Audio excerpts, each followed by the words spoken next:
as I get ready to do your hair, I want you to start reading. A stylish way to promote literacy. This Red Cedar Elementary School teacher is beautifully blending two of her passions, reading and hairstyling, by launching the Braids Books and Banter Club. Braids, Books, and Banter has been an inspiration of mine for a long time. And the inspiration came when I wanted to find a way that would make reading fun and enjoyable in an environment where kids feel comfortable and they enjoy reading, not feeling like it's a task, but more of an opportunity to read and relax as they get their hair braided or just styled. As students arrive at the classroom salon, they select a hairstyle, then a book to read to the first grade teacher while she styles their hair. I'm pretty intentional about the books that we choose. I wanted to make sure that there's a variety, different genres, fiction, nonfiction. I also want to pick books on different levels because I have kids from kindergarten all the way to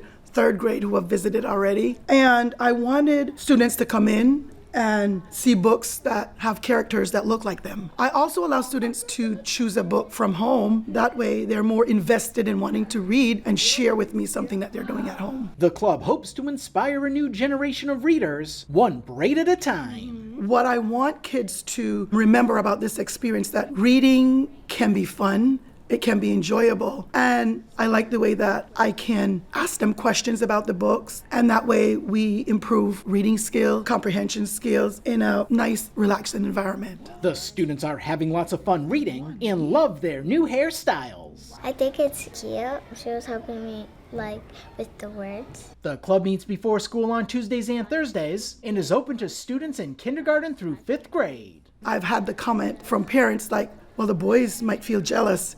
And to that I say, I do a mean mohawk. Set them down. To make appointments for the Braids, Books, and Banter Club, parents need to email the teacher. At Red Cedar Elementary School, Ron Lopes, Beaver County School District. With a mane. Remember what the mane is, right?